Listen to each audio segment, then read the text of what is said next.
Hello everyone, welcome to English in Advance. My name is Jessica and I am your host for today. How are you doing? I hope your day is going wonderfully. Today we have a topic that is, without a doubt, one of the most important skills you can master on your English learning journey. We're going to dive deep into the everyday conversations you absolutely must know to speak English naturally and with confidence. Think about it for a moment. What is the main goal for most of us when we learn a new language? It's to connect with people, right? It's to be able to walk into a cafe and order a coffee without feeling nervous, to ask for directions in a new city, to chat with a new colleague, or simply to understand and be understood in the millions of small interactions that make up our daily lives.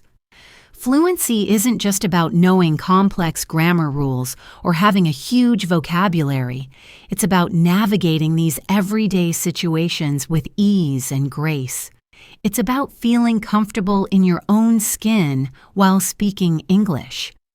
In this special podcast episode, we are going to do exactly that. We're going to walk through a whole range of common daily scenarios, step by step. I'm not just going to give you a list of phrases to memorize. That's not how we learn best. Instead, we're going to explore the context, the nuances, the culture behind the words, and the rhythm of natural conversation. We'll look at what to say, how to say it, and most importantly, why we say it that way.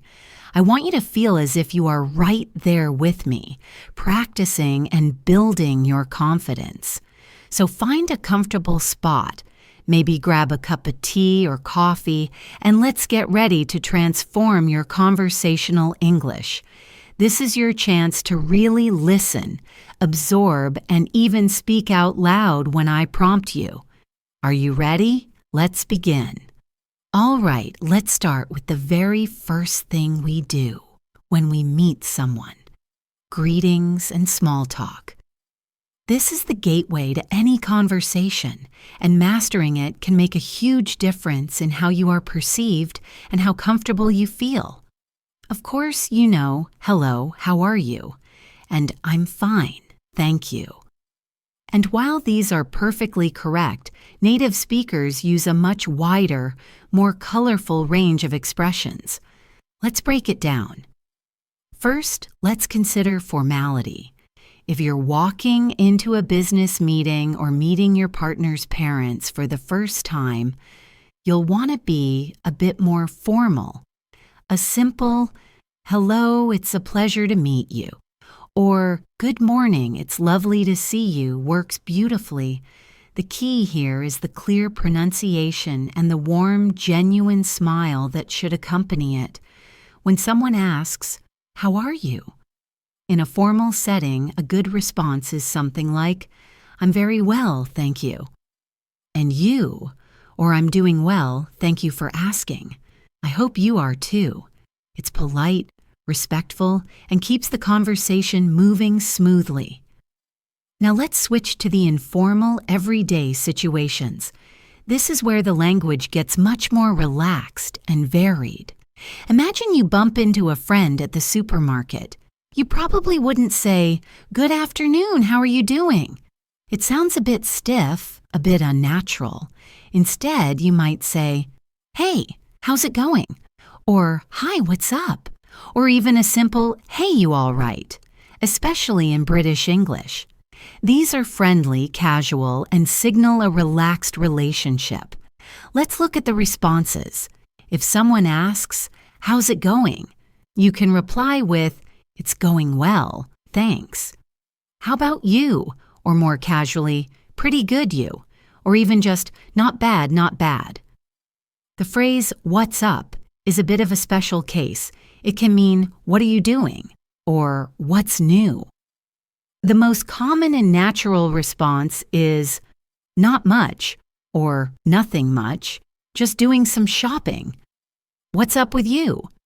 You see, we often toss the question right back to the other person. It's part of the conversational dance. Let's try a little practice. Imagine I'm your friend and we just saw each other in the park. I say to you, "Hey, what's up?" How would you respond? Take a moment. You could say, "Oh, hey, not much, just enjoying the weather. How about you?" Perfect. It's simple, friendly, and opens the door for more conversation. And that brings us to the art of small talk. Small talk is the light, informal conversation we have about general topics. Some people find it difficult, but it's a really important social skill in many English-speaking cultures. It's how we build rapport and show friendliness. The most common topics for small talk are the safe ones: the weather, weekend plans, or general, non-controversial current events. Let's talk about the weather. It might seem boring, but it's a universal connector. You could start a conversation with a stranger while waiting for the bus by saying, "Beautiful day, isn't it?" Or if it's raining, "I can't believe this rain. I hope it stops soon." The other person will likely agree and add a comment. For instance, "It certainly is. I'm glad I didn't forget my sunglasses." Or, "Tell me about it. I'm completely soaked." The key is to state a simple observation and maybe add a question or a personal feeling. Let's practice that. You're standing in line at a coffee shop. It's a bit chilly outside. Turn to the person next to you and start a conversation about the weather. What would you say? You could try, "Wow, it's a bit cold for this time of year, isn't it?" That's a great opener. It's a shared experience and it invites a response. Another fantastic topic for small talk, especially on a Monday or Friday, is the weekend. On a Friday, you can ask a colleague, "Got any exciting plans for the weekend?" Or, "Looking forward to the weekend." On a Monday, you can ask, "How was your weekend?" Or, "Did you have a good weekend? Do anything fun?" These questions show you have a personal interest in the other person without being too intrusive. When you're asked about your weekend, you don't need to give a minute-by-minute account of everything you did. A short, positive summary is best. For example, "It was great, thanks. I just relaxed at home and watched a few movies. It was nice to have some downtime. How about you?" Or, "It was really busy, actually. We went for a hike on Saturday. The weather was perfect for it. How was yours?" Notice how in both examples we answer the question and then pass the conversational ball back to the other person by asking, "How about you?" Or, "How was yours?" This is absolutely essential for keeping the conversation alive. So let's imagine it's Monday morning at the office. I walk over to your desk and say, "Morning. Did you have a good weekend?" What's your reply? Try to formulate a full answer that shares a little detail and asks me a question in return. Perhaps you could say, "Morning, Jessica. Yes, it was lovely, thank you. I visited a new art gallery downtown. It was fantastic. How was your weekend?" That is a perfect, engaging response. Finally, let's talk about how to end a conversation politely. Sometimes you need to go, and you don't want to seem rude by just walking away. We have some wonderful exit phrases for this. You can say something like, "Well, it was really great to see you, but I should probably get going." Or, "It was lovely chatting with you, I've got to run to a meeting." The key is to start with a positive statement about the conversation. "It was great to see you," and then give a simple reason for leaving. "I should get going." You can also signal the end of the conversation by saying something that looks to the future, like, "Anyway, I'll let you get back to your shopping. Let's catch up properly soon," or "I'll see you at the meeting later." These phrases create a smooth transition. So you're chatting with that friend you met in the park, but you realize you're running late. How do you end the conversation? Try it out loud. You could say, "Oh, look at the time. It was so good to see you, but I really have to run. Let's grab coffee next week." It's friendly, polite, and makes a plan for the future. You've successfully navigated the entire interaction from hello to goodbye. Fantastic work. Now that we're feeling confident with our greetings and small talk, let's move into a very common and practical scenario. Being at a coffee shop or a restaurant. This is a situation filled with specific vocabulary and conversational patterns. Knowing them will make the experience much more enjoyable and stress-free. Let's imagine we're walking into a bustling, cozy coffee shop. The first person you'll interact with is the barista or cashier. They will likely greet you with something like, "Hi, what can I get for you today?" Or, "Hello, what can I get started for you?" Or simply, "Hi there, what will it be?" Your turn to order. There are several polite ways to do this. A very common and friendly way is to use "Can I get?" or "Could I have?" For example, "Hi, can I get a medium latte, please?" Or, "Hello, could I have a large cappuccino and a croissant, please?" The word "please" is your magic word here. It keeps everything polite. Another great phrase is, "I'd like," for example, "I'd like an iced Americano, please." All of these are perfectly natural. Let's practice.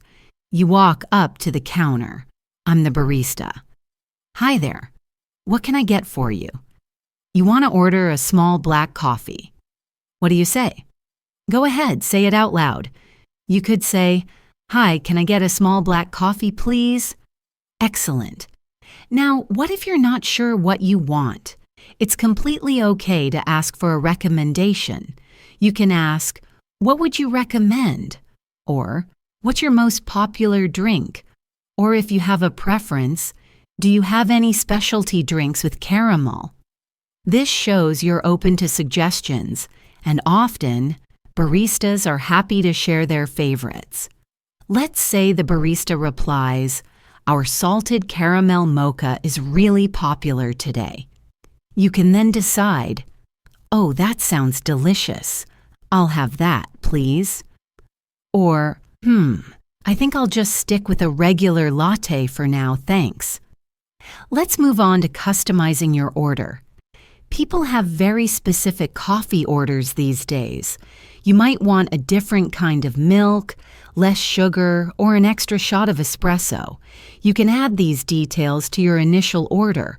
For example, "Can I get a large latte with oat milk, please?" Or, "I'd like a vanilla chai, but with only 1 pump of syrup, please." If you forget, you can add it on. "Could I get a medium latte, please?" "Oh, and could you make that with almond milk?" Now, what about your name? In many coffee shops, they'll ask for your name to call out when your order is ready. They'll say, "Can I get a name for the order?" You just say your name clearly. Jessica.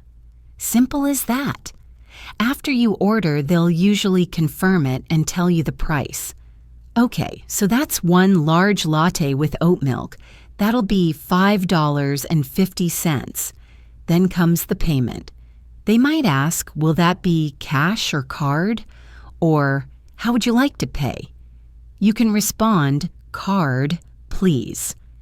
And then follow the instructions for tapping, inserting, or swiping your card. Let's put this all together in a mini dialogue. I'll play both parts so you can hear the flow. Barista. Hi, what can I get for you? You. Hello, could I get a medium mocha, please? And could I also get an almond croissant? Barista. Sure thing. Anything else for you? You. No, that's everything. Thank you. Barista. Okay, so 1 medium mocha and 1 almond croissant. Your total is $8.75. Can I get a name for the order? You. Jessica. Barista. Thanks, Jessica. We'll have that right out for you over at the pickup counter. See how smooth that was? Every part of the conversation has a purpose. Now, let's imagine you have a dietary restriction, like a gluten allergy. This is very important to communicate clearly. When you order, you can say, "Hi, I'd like to order the chicken sandwich, but I have a gluten allergy. Is the bread gluten-free? Or do you have any gluten-free options for pastries?" It's better to ask directly and clearly for your own safety and enjoyment. Let's shift the scene to a sit-down restaurant. The language is a little different. When you arrive, the host might greet you with, "Hello, welcome to the Oak Grill. A table for how many?" You'd respond, "A table for 2, please." If you have a reservation, you would say, "Hi, we have a reservation under the name Jessica for 7 p.m. Once you're seated, the waiter or server will come to your table. They might say, "Good evening, my name is Tom and I'll be your server tonight. Can I start you off with some drinks? This is your cue to order beverages." "Yes, I'll have a glass of sparkling water, please." Or, "We'd like to see the wine list, please." When you're ready to order your food, you can signal the waiter. When they arrive, you can use similar phrases to the coffee shop. "I'd like the grilled salmon, please," or "I'll have the steak." It's also very common to ask questions about the menu. "Could you tell me what comes with the chicken parmesan?" Or, "I can't decide between the pasta and the risotto. Which would you recommend?" Again, servers are usually a great source of information. Let's practice this. You're at a restaurant looking at the menu. The server comes to your table and asks, "Are you ready to order?" You are. And you want the spaghetti bolognese. How do you order it? You could say, "Yes, I think so. I'll have the spaghetti bolognese, please." Perfect. What if there's a problem? This can be a nerve-wracking situation when you're learning a language, but it doesn't have to be. Let's say your steak arrives and it's well done, but you ordered it medium rare. The key is to be polite but firm. You can get the server's attention by saying, "Excuse me." When they come over, you can explain the issue calmly. "Hi, I'm sorry, but I believe I ordered my steak medium rare, and this seems to be well done." A good server will immediately apologize and offer to fix it. "Oh, I'm so sorry about that. Let me get you a new one right away." At the end of the meal, you'll need to ask for the bill, or in American English, the check. You can make eye contact with your server and say, "Excuse me, could we have the bill, please?" Or, "We're ready for the check when you have a moment." When they bring it, you'll pay, and if the service was good, you'll leave a tip. Tipping culture varies greatly between countries, so it's always a good idea to research the local custom. So you've finished your delicious meal, you want to pay. How do you ask for the bill? Say it out loud. "Could we get the check, please?" Excellent. You're now fully equipped to handle ordering in any cafe or restaurant with absolute confidence. Let's change scenarios again. Imagine you're in a new city. You're a little lost and you need to find the train station. This is where asking for and understanding directions becomes a vital skill. It's all about specific prepositions and clear, simple language. First, how do you approach someone to ask for help? It's always polite to start with, "Excuse me." This gets their attention without being abrupt. Then you can ask your question. There are a few ways to phrase it. "Excuse me, could you tell me how to get to the train station?" This is a very polite and common way. Or, "Excuse me, I'm looking for the library. Am I going in the right direction?" Another great option is, "Excuse me, do you know where the nearest post office is?" Let's practice. You need to find a bank. You see someone who looks friendly. What do you say to them? Start with "Excuse me," then ask your question. For example, "Excuse me, sorry to bother you, but could you tell me where the nearest bank is?" That's perfect. Polite, clear, and get straight to the point. Now, the tricky part can be understanding the response. Directions are full of prepositions of place and movement like on, at, next to, across from, go straight, turn left, and turn right. Let's break these down. Go straight on this road, or go straight ahead, means continue in the same direction you are currently going. Turn left or turn right is obvious, but listen for the landmark that comes after. For example, turn left at the traffic lights, or take the second right onto Oak Street. This tells you exactly where to turn. Landmarks are crucial. People often give directions using them. It's on the corner next to the big bookstore, or you'll see a large church on your left. The museum is right across from it. Next to means beside. Across from means on the opposite side of the street. Between means it's in the middle of two other things, like the cafe is between the bank and the pharmacy. Let's listen to a set of directions and see if we can visualize it. Imagine someone tells you this. Sure. Go straight down the street for about 2 blocks. When you get to the main intersection with the big clock tower, turn right. Walk past the supermarket and you'll see the train station on your left. It's a big brick building, you can't miss it. Let's analyze that. Go straight down this street for 2 blocks. Okay, easy enough. At the main intersection with a clock tower, turn right. The clock tower is my landmark. I know exactly where to turn. Walk past the supermarket. This tells me I'm still on the right path.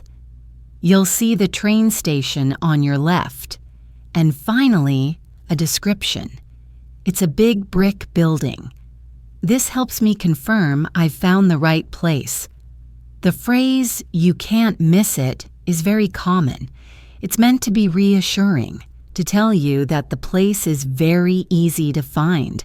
Sometimes you might not understand everything. That is perfectly okay. It's much better to ask for clarification than to walk for 10 minutes in the wrong direction. You can say, "I'm sorry, could you repeat that, please?" Or, "I didn't quite catch the last part. Did you say turn left or right at the traffic lights?" Another great strategy is to confirm your understanding.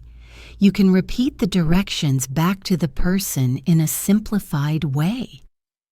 Okay, so I go straight, turn right at the clock tower, and it's on my left past the supermarket. Is that correct? This shows you were listening and gives them a chance to correct you if you misunderstood. Let's try a role play. I'm the lost tourist. You're the helpful local. I ask you, "Excuse me, how do I get to the city park?" Now, you give me directions. Let's say the park is straight ahead, then you take the first left and it's on the right. How would you say that? Go on, try it. You could say, "Oh, it's easy. Just go straight on this road and then take the first left. The park will be on your right. You'll see the big entrance gates." That's wonderfully clear. What about giving directions yourself? If someone asks you for directions, keep your language simple and clear. Use landmarks. Instead of saying, "Go 200 meters, which can be hard to judge, say, "Walk until you see the post office." Use your hands to point if it helps. And if you don't know, it's perfectly fine to say so. "I'm sorry, I'm not from around here myself." Or, "I'm afraid I don't know, but you could try asking in that shop over there." It's much more helpful to admit you don't know than to give someone the wrong directions. Mastering the language of directions is incredibly empowering. It gives you the freedom to explore new places without fear. So next time you're out, pay attention to how you might describe the route from your home to the local shop. Practicing in your head is a fantastic way to prepare for the real thing. From finding our way around a city, let's move indoors to another very common daily activity, shopping. Whether you're at a grocery store or a clothing store, there are specific conversations that you'll encounter. Let's start with a clothing store. You walk in and you're browsing the racks. A sales assistant might approach you and ask, "Hi there, can I help you find anything?" Or, "Are you looking for anything in particular?" Or a more casual, "Let me know if you need any help." If you're just looking, a polite and simple response is, "I'm just browsing, thank you." This lets them know you don't need help right now, but you appreciate the offer. They'll usually reply with, "Okay, great. Well, I'll be right over here if you change your mind." But what if you do need help? Let's say you're looking for a pair of jeans. You can say, "Yes, actually, I'm looking for some jeans." They will then probably ask you for your size. What size are you looking for? You can answer, "I'm usually a size 10, or "I'm not sure, could you measure me?" Another common question is about availability. You see a shirt you love, but you can't find it in your size on the rack. You can find a sales assistant and ask, "Excuse me, do you have this shirt in a medium?" while holding up or pointing to the shirt. Or, "I love these shoes. Do you have them in a size 7? Let's practice. You found a beautiful blue dress, but the only one left is a large and you need a small. You approach me, the sales assistant. What do you ask? Go ahead. You could say, "Excuse me, I really like this dress. I was just wondering if you have it in a small." That's perfect. Once you've found something you like, you'll probably want to try it on. You need to find the fitting rooms, or in American English, the dressing rooms. You can ask, "Excuse me, where are the fitting rooms?" When you get there, the attendant might ask, "How many items do you have?" You just count them and say, 3 items, for example. After trying things on, you decide to buy one of the items. You take it to the cash register. The cashier will scan the item and tell you the price. That'll be $45.99. You might also have a conversation about payment methods, just like in the coffee shop. Now, what about grocery shopping? It's a bit different. You usually serve yourself, but you might still need to ask for help. For example, you can't find the pasta. You can ask any store employee, "Excuse me, could you tell me where the pasta is?" They will usually tell you the aisle number. "Yes, it's in aisle 5 with the sauces." Sometimes you might need help at one of the counters, like the butcher or the deli counter.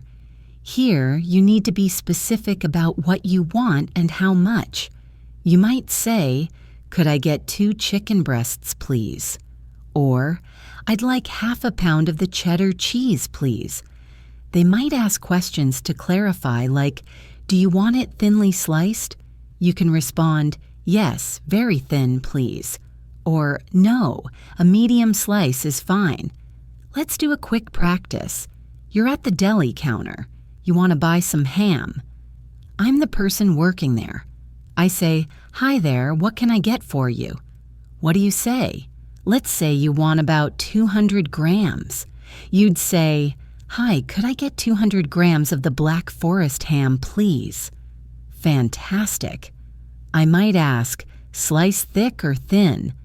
And you could reply, "Thin, please." Great job. A very important part of shopping is understanding prices and sales. You might see a sign that says, 20% off, or buy one, get one free. If you're not sure, it's always okay to ask, "Excuse me, I saw this was on sale. Is this the final price?" Or, "Could you just confirm that this is buy one, get one free?" Finally, let's talk about returning an item. Let's say you bought a sweater, but when you got it home, you realized it has a small hole in it. Most stores have a return policy. You'll need to go back to the store, usually to the customer service desk, with the item and your receipt. You can start the conversation by saying, "Hello, I'd like to return this sweater, please." They will almost certainly ask, "Is there anything wrong with it?" You can explain the problem simply. "Yes, I bought it yesterday and I just noticed it has a small hole in the sleeve." They will then explain your options, which are usually a refund, getting your money back, or an exchange, getting a new identical item or another item of the same value. They might ask, "Would you like a refund, or would you prefer to exchange it?" You can then choose, "I'd just like a refund, please." Navigating these shopping conversations can make your daily life so much easier. The key, as always, is to be polite, clear, and not afraid to ask questions if you're unsure about something. Let's move on to a different kind of interaction, one that doesn't happen face-to-face: making a phone call. Phone conversations can be particularly challenging for language learners because you don't have visual cues like facial expressions or gestures. But don't worry, with the right phrases, you can handle them like a pro.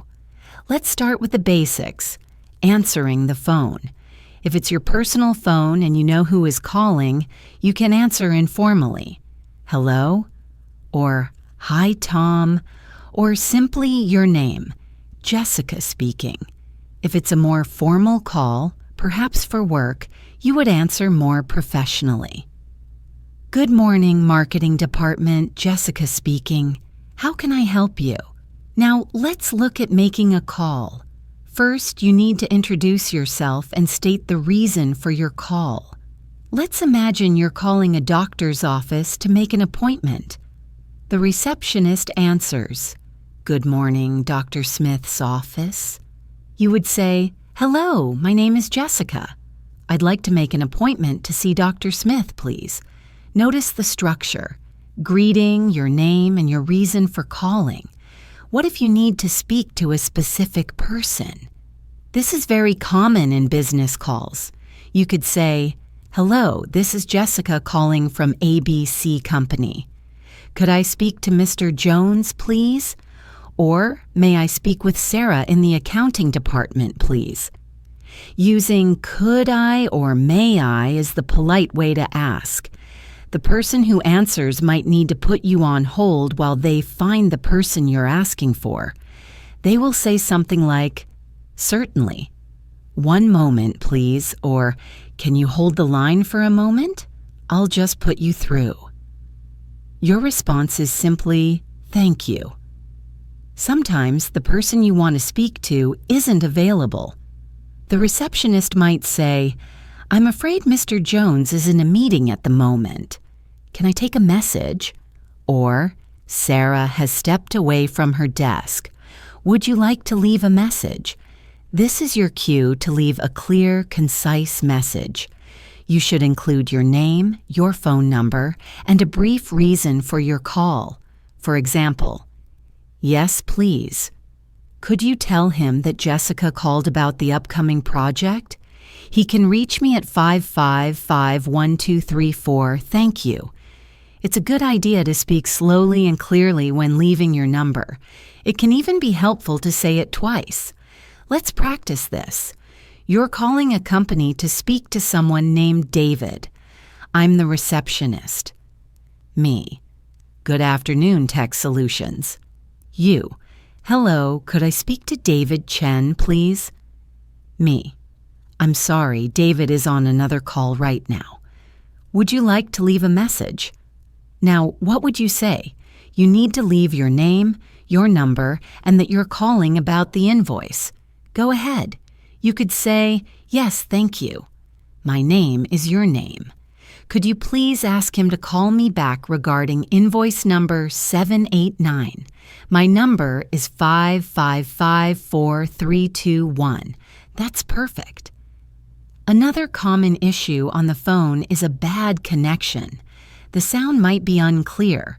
It's important to know how to communicate this. You can say, "I'm sorry, you're breaking up a little. Could you say that again?" Or, "The connection is quite bad. I can barely hear you." Or, "I think we have a bad line. Let me try calling you back." It's much better to say something than to pretend you understand when you don't. Finally, let's talk about ending a phone call. Just like in a face-to-face conversation, you want to do it politely. In a formal call, you can summarize the next action. "Okay, great. So I will send you that email this afternoon. Thank you for your help." Then you end with a simple goodbye. In an informal call with a friend, it's more relaxed. All right, well, it was great to talk to you. Let's chat again soon. And then, "Okay, bye," or "Talk to you later." Phone calls might seem intimidating, but they follow a predictable structure. By learning these key phrases for opening the call, stating your purpose, handling problems, and closing the call, you'll feel much more prepared and confident the next time you have to pick up the phone. Let's now turn our attention to a scenario that, while we hope not to need it often, is incredibly important to be prepared for. A visit to the doctor's office or the pharmacy. Health is a serious matter, and being able to communicate clearly with healthcare professionals is essential. The process often starts with making an appointment over the phone, which we've just practiced. You would call and say, "Hello, I'd like to schedule an appointment with Dr. Evans, please." The receptionist will likely ask, "Have you been to our clinic before?" If you're a new patient, you'll need to provide your details. They'll also ask about the reason for your visit. You don't need to go into great detail. You can say something general like, "I'd like to come in for a checkup," or if you're feeling unwell, "I haven't been feeling well lately and I'd like to see the doctor." Now let's fast forward to the day of your appointment. You're in the examination room and the doctor comes in. After a greeting, they will likely ask, "So, what seems to be the problem today?" Or, "What brings you in today?" This is your chance to describe your symptoms. When describing symptoms, try to be as specific as possible. Think about what the symptom is, where it is located, how long you've had it, and what it feels like. For example, instead of just saying, "My head hurts," you could say, "I've had a sharp pain in the right side of my head for the last 2 days." Let's break down some common vocabulary for symptoms. For pain, you can use words like sharp, dull, throbbing, or aching. You can talk about having a sore throat, a runny nose, a cough, or a fever. You might say, "I've had a persistent cough for about a week," or "I feel nauseous and I have a stomach ache." Persistent means it doesn't go away. Nauseous is the feeling that you might vomit. Let's practice describing a symptom. Imagine you have a sore throat. The doctor asks, "What's the trouble?" How would you describe it? Try to add more detail. You could say, "I've had a really sore throat for 3 days. It hurts when I swallow." That's very clear and gives the doctor important information. The doctor will then ask you more questions to understand the situation better. They might ask, "Are you experiencing any other symptoms?" Or, "On a scale of 1 to 10, how bad is the pain?" Or, "Are you allergic to any medication?" It's very important to answer these questions honestly and completely. If you don't understand a question, ask for clarification. I'm sorry, I don't understand that word. Could you explain it? Your health is too important to leave room for misunderstanding. After examining you, the doctor will give you a diagnosis and a recommendation. The diagnosis is what they believe the problem is. They might say, "It looks like you have a case of the flu," or "I think you've sprained your ankle." The recommendation is what they think you should do. This could be, "You need to get plenty of rest and drink lots of fluids," or "I'm going to prescribe some antibiotics for you." If the doctor prescribes medication, they will give you a prescription. This is a piece of paper you take to the pharmacy. At the pharmacy, you'll hand the prescription to the pharmacist. They will prepare the medication for you.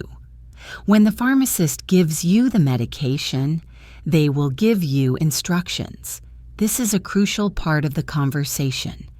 They might say something like, "Take one of these pills twice a day with food," or "You need to take this for the full 7 days, even if you start to feel better." It is vital that you understand these instructions perfectly. Let's practice this. The pharmacist hands you a bottle of pills and says, "Take 2 of these every 4 hours." To make sure you understood, what could you say back to them? You could repeat the instructions for confirmation. "Okay, so that's 2 pills every 4 hours. Is that right?" This is an excellent way to prevent any mistakes. You can also ask questions like, "Should I take this with food?" or "Are there any side effects I should be aware of?" Being able to talk about your health in English is a skill that brings great peace of mind. Remember to use simple, clear language to describe your symptoms. Listen carefully to the doctor's and pharmacist's instructions, and never, ever be afraid to ask questions. Now let's shift from the serious to the social. One of the most enjoyable parts of speaking a new language is being able to socialize, make friends, and make plans. Let's explore the language we use for inviting people, making suggestions, and arranging to meet up. It all starts with an invitation. How do you invite someone to do something with you? The way you ask depends on how well you know the person and the situation. For a casual invitation to a friend, you could say, "Do you want to grab a coffee sometime this week?" Or, "Hey, are you free on Saturday? We're having a barbecue." The phrase, "grab a coffee," is a very common informal way to say, "get a coffee." If you want to be a little more formal or perhaps a bit more polite, you could use, "Would you like to?" For example, "Would you like to have dinner with us on Friday night?" Or, "I was wondering if you'd like to come to the concert with me." This phrasing is a bit softer and gives the other person more space to say no if they need to. Let's practice. You want to invite your new colleague to lunch. You want it to be friendly but still professional. How would you ask them? You could try, "Would you be interested in getting lunch together sometime this week?" That's a great, polite option. Or a more direct, "Do you want to grab lunch on Wednesday?" Also works well in most modern workplaces. Now let's look at how to respond to an invitation. If you want to go, you can accept enthusiastically. "I'd love to." "That sounds great." Or, "Yes, that sounds like fun." "What time?" It's always good to show you're happy to be invited, but what if you can't go? Declining an invitation can feel awkward, but there's a polite way to do it. The key is to thank the person for the invitation. Give a brief and simple reason. You don't have to be overly detailed, and perhaps suggest another time. For example, "Oh, that sounds so nice, but I'm afraid I already have plans on Saturday." Or, "Thank you so much for inviting me, but I'm swamped with work this week. Maybe another time?" The phrase, "maybe another time," shows that you are still interested in spending time with them in the future. Let's imagine a friend asks you, "Hey, do you want to go to the movies tonight?" But you're really tired and want to stay home. How would you politely decline? Try it out loud. You could say, "Thanks for the invite, but I'm actually really tired tonight. I think I'm just going to have a quiet night in. How about we go next week?" This is a perfect response. It's appreciative, honest, and suggests an alternative. Once an invitation has been accepted, the next step is to work out the details: what to do, where to go, and when to meet. This involves making suggestions. You can use phrases like, "How about?" or "What about?" For example, "How about we meet at 7 p.m.?" Or, "What about trying that new Italian restaurant downtown?" Another way to make a suggestion is to say, "We could." For example, "We could go for a walk in the park," or "We could go see that new exhibition at the gallery." This gives the other person a choice. Let's say your friend and you have decided to get dinner on Friday. Now you need to decide where. Make a suggestion. How would you do it? You could ask, "Is there anywhere you'd like to go?" I was thinking we could try that Thai place on Main Street. This is great because it asks for their opinion first, then offers your own suggestion. After suggestions are made, you need to agree on the plan. You can use simple phrases like, "That works for me," "Sounds good," or "Perfect." Finally, it's always a good idea to confirm the plans, especially if you made them a few days in advance. You could send a text or call and say, "Hey, just confirming we're still on for dinner tomorrow at 7. This helps avoid any confusion or miscommunication. The language of socializing is all about being open, friendly, and clear. By using these phrases, you can confidently make plans, grow your friendships, and enjoy the social side of life in an English-speaking environment.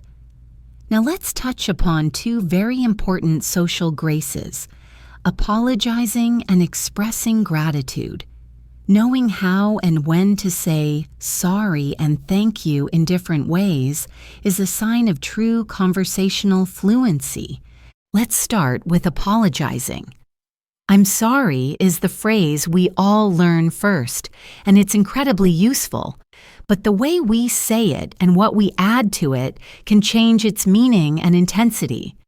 If you bump into someone accidentally on the street, a quick "Oh, sorry," or "Excuse me" is enough. For something more significant where you've made a mistake or inconvenienced someone, you need to be more specific. For example, if you're late for a meeting, you would say, "I'm so sorry I'm late." "The traffic was terrible." By adding the reason, you're explaining the situation and showing respect. If you made a mistake at work, you might say to your boss, "I sincerely apologize for the error in the report. I've already corrected it, and it won't happen again." Using words like sincerely or really adds weight to your apology. You can also take responsibility by saying, "It was my fault." Let's practice. You forgot to call your friend back when you promised you would. They seem a little upset. What would you say to them? A good apology would be, "I am so sorry I didn't call you back yesterday. I got completely tied up with something and it totally slipped my mind. It was my fault." This acknowledges their feelings, takes responsibility, and explains without making excuses. How do you respond when someone apologizes to you? If it's a small issue, you can say, "No problem," "Don't worry about it," or "It's all right." This is a way of saying you accept their apology and the issue is resolved. If it was a more serious issue, you might say, "Thank you for your apology." "I appreciate it." Now let's talk about the happier side, expressing gratitude. Thank you is fundamental, but just like sorry, we can add more warmth and specificity. For a small favor, like someone holding a door open for you, a simple thanks or thank you is perfect. If someone has done something more significant for you, you should express your gratitude more fully. You can say what you are thankful for. For example, thank you so much for helping me with that presentation. I really appreciate it. Or, I wanted to thank you again for the lovely dinner last night. We had a wonderful time. By mentioning the specific act, you make your thanks more personal and meaningful. Other ways to say thank you include, I can't thank you enough, which is used for very big favors, or I owe you one, which is a more informal way of saying you will return the favor in the future. Let's imagine a colleague stayed late to help you finish a difficult project. The next day, how would you express your sincere gratitude? You could go to their desk and say, "Hey, I just wanted to say thank you so much for your help last night. I honestly couldn't have finished it without you. I really owe you one." That is a heartfelt and appropriate way to show your appreciation. And how do we respond to thank you? The most common reply is, "You're welcome." You can also say, "No problem," "My pleasure," or "Don't mention it." "My pleasure" is a lovely, slightly more formal response that implies you are happy to help. Mastering the nuances of apologies and gratitude will make your interactions much smoother and more positive. It shows emotional intelligence and a deep understanding of social etiquette. Finally, let's dive into a skill that is crucial for more complex conversations: expressing opinions, agreeing and disagreeing. Being able to share your thoughts and respond to others' ideas politely is key to engaging in interesting discussions, whether with friends or colleagues. Let's start with expressing your own opinion. It's often a good idea to use a phrase that signals you are about to share your personal view. This softens the statement and makes it sound less like a factual declaration. Common phrases include, "In my opinion," "I think that," "I believe that," or a more personal, "from my perspective."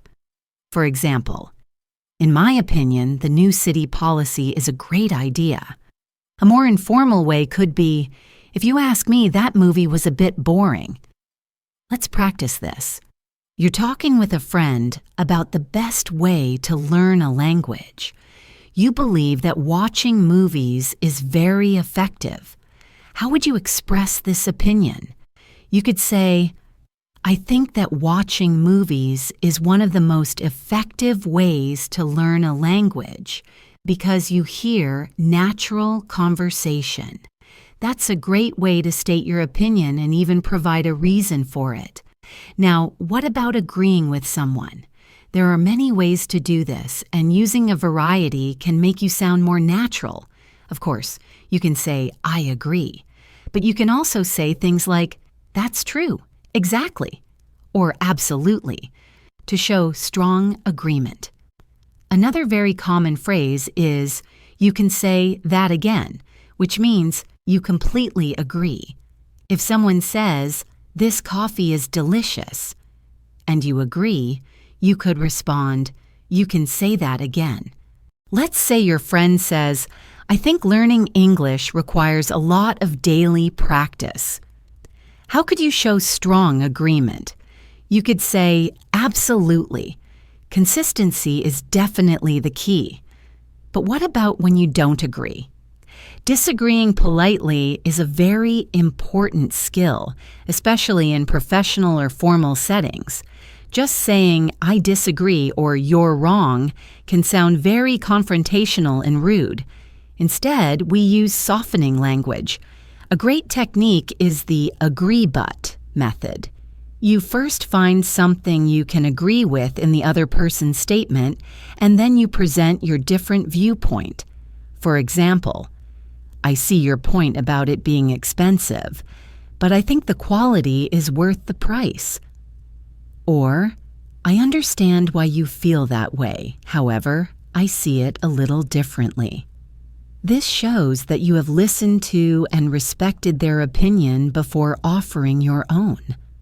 Other useful phrases for polite disagreement include, I'm not so sure about that, or I have to say I don't really agree, or to be honest, I have a different opinion on this. Let's practice a polite disagreement. Your colleague says, I think we should cancel the company picnic because it might rain. You think it's a bad idea to cancel it just because of a possibility of rain. How would you disagree politely? You could say, I see what you mean about the weather, but perhaps we could just wait and see.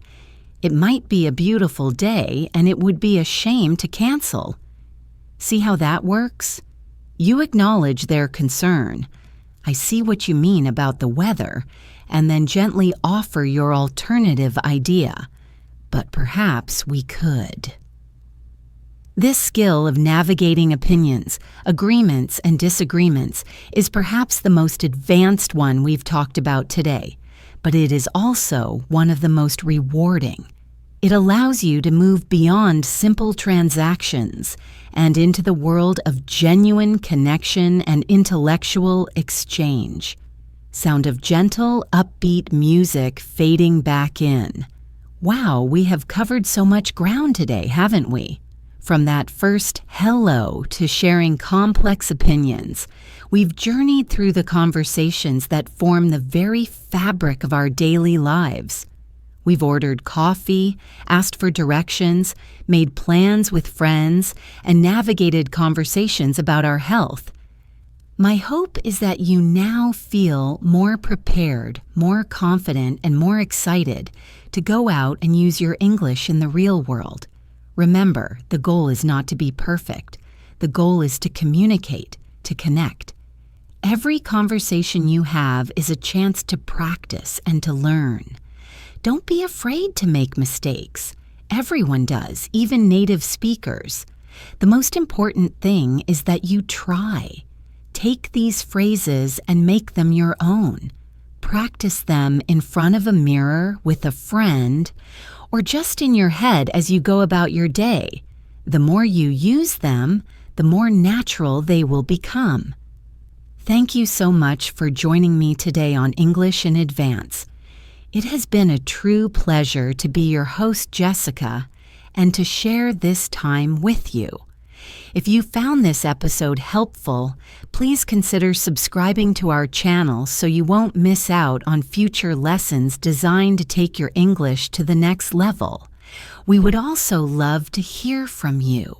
Leave a comment below and tell us which daily conversation you find the most challenging, or share a success story of your own. Your stories inspire us and help other learners in our community. Keep practicing. Stay curious and remember that every word you learn is a step towards a bigger, more connected world. Until next time, take care and goodbye.